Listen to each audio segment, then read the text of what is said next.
This is James Kalm, the guy on the bike, welcoming you all to another half-ass production. And today we're coming to you from the hipster haven of East Williamsburg. We got a special treat. We're gonna pay a visit to Chris Martin as he prepares for his one-man exhibition at Mitchell Inness Nash. Let's see if this guy's home.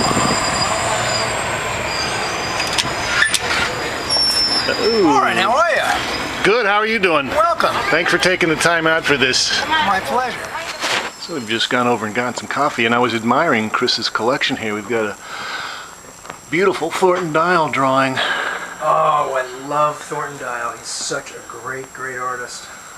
Got an Alfred Jensen lithograph. And this is an early Bill Jensen drawing from 1975. Oh, wow. That is early. There's a Peter Atchison, a Peter Gallo. Peter Gallo. I missed his show down at Sunday. Oh, James Harrison. James Harrison. Yeah. Yeah. He's a very interesting cat. That's great. And then this dude, don't miss this. Well, here's a great Peter Atchison painting. I think this is a really good one. But check out this dude. This goo you get in the subway at the 14th and 8th Avenue subway, and he sells them for $20 a piece. So they're priced right. That's a good drawing. Chris has got a nice Thomas Noskowski here too. That's the shit, huh? What was the name of the book again? Souls Grown Deep. Hey, Chris is a big fan of This is the outsider shit. art. That's it. I hate the term 1,200 outsider pages art. altogether? 1,200 pages. Arnett and his son and Jane Fonda paid for this shit. Uh-oh. But check, this is the most important art document book in the last 100 years. And the cover of this is Purvis Young, the great Miami painter. Oh yeah, sure, I'm familiar with his work. You know, I was All just these guys. talking to a dealer uptown about some Purvises, and he said, yeah, there was an artist here that just bought one of these. What's his name? I think his name is Bryce Marden. Bryce Marden just that bought a guy. Purvis Young. Good for him. Because Bryce can see this shit. We'll take a little step into the studio here. Now, when is the show happening? The show opens January 26th. January 26th. A couple of weeks. Mitchell Inness Nash. Do we have an address? West 26th Street, West right? 26th Street, somewhere. Okay. And as we can see, these are some stretchers for some huge paintings here. I've got some more manageable sized pieces here in front. Yeah, these will be in the show. Wow. Now, was this star piece, was this in Miami? I see similar star piece. I saw a piece like this on someone's blog recently about Miami. Now, what is it you've got stuck on here? You've got little discs. You got some There kind are of styrofoam discs. magic stuff hidden in there. Your life essences that you've put into little packets there or something. Some of them have food, banana peels. I know that you had a series where you had slices of bread on some of the paintings, right? Yes, I have a bread painting that'll be in the show. I can show you a bread painting. Is that Wonder Bread or whole wheat? I found that Wonder Bread is better. I tried rye and whole wheat, and Wonder Bread really works much better for me. Much more easy. Now you've done a lot of pieces where you use a lot of different kinds of materials. You want to talk about your feel for materials? And I like to surprise myself and discover odd material situations. It wakes me up. And these things come out of my life. So newspapers, aluminum foil, banana peels, insulation, bread, toast, insulation foam. These are all things that I use in my life, and then it finds its way into the work. You know, another interesting thing I'd kind of like you to talk about how you your experiences at Yale and sort of coming to New York. Went to Yale as an undergraduate, dropped out in my junior year to come to New York and be an artist. 1976. And this was because Al Held was quite an influence on you. He inspired me, and the other guys kind of scared me and bummed me out. So I ran out of Yale and came. They were not very nice people then. The people at Yale?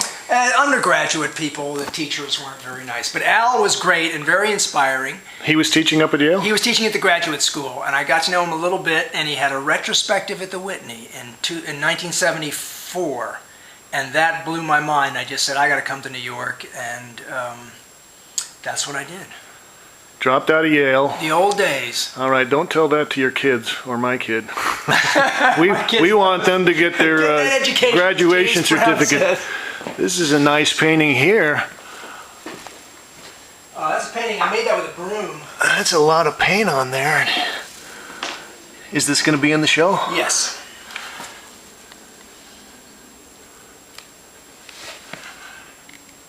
Yeah, that's a lot of oil paint. Now, you're also a practicing Buddhist? No, I wouldn't use that word. I've done. You're Buddhist interested practice. in Buddhism? Yes, I've done retreats and stuff. This is very nice. You know, I have to say, Chris, that you went through about a decade and a half of doing paintings that were mostly black and white. Just black and white paintings. Well, here's a black and white piece. But I think that what I'm seeing here with the high-keyed bright colors, I think you've really got a wonderful color sensibility that's coming out now, and I love it. This is good. Would you call that part of the kind of the pathetic art that sort of people have put a little category around? I like the word absurd, and I like the word fucked up. That's two words. That's two words. Because it sort of shows the humanity of it.